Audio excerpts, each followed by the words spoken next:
Along the journey, we could see mountain ranges in the distance, but I was keeping my eyes excitedly peeled for the iconic saber-tooth-like peaks of Mount Kinabalu. The minivan started traversing windy roads uphill, and soon enough, we were somewhat above the clouds. When we arrived, there were already heaps of other climbers on ground. There was definitely a sense of excitement in the air, and everyone seemed to look forward to the climb. We started by filling in a bunch of indemnity forms, and our guide did a quick overview of how the climb was going to go. Okay, good. That's what one. Okay, so we start here tempohan gate around 1,800 meter, and here 3,272 meter. Yeah, so this is the sea level. The hike began in the most unassuming manner. We went down a flight of steps, and just before we know it, we are on our way. The trail was enjoyable as we were blessed with great weather, and it was not humid, but felt like we were walking in a large air-conditioned place. What helped take my mind off the tiredness was actually the changing scenery and the different habitats and plants that I saw along the way. Picture plant. The size of rock snails. One question that kept repeating in my mind was, why do we do hard things? It was almost like I was expecting myself to receive a revelation by the end of the journey. Doing hard things allow us to learn more about ourselves and to embrace who we are in the process. There's a popular hiking saying that goes, hike your own hike. It was clear that every hiker on trail completed the hike in their own time, at our own paces, and in very different ways. Some adopted the strategy of completing stretches in short bursts of energy, and there were also the ones who preferred to go slow and steady. Going through hard situations allow us to realize who we are, what works for us, and what we value. It was clear that each of us had our own ways of responding to situations, challenges, and also our own strategies to walk the journey. It is the process of navigating through tough situations that teach us more about ourselves. Doing hard things also allow us to test our own capabilities, because we don't know our very own limits until we test them out.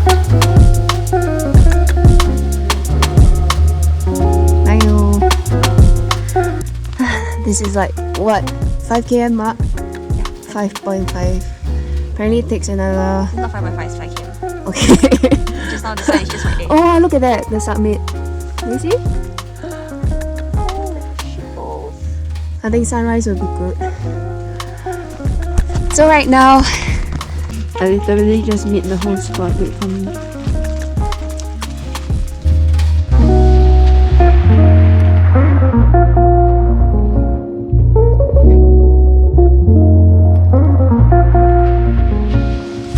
Also, doing hard things help us to build confidence and to be inspired.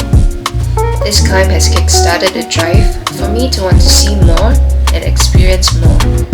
I felt stronger, and I also felt more confident. I felt like this mountain was something that I chose to climb, and that I did this with purpose and intent.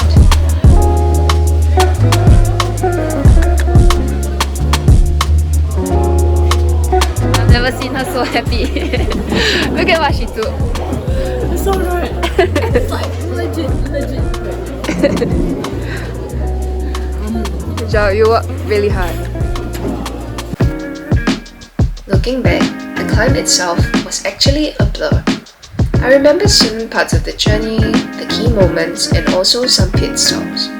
However, I do not remember the climb in its entirety. I think that's because all I remembered was making the choice to take the next immediate step.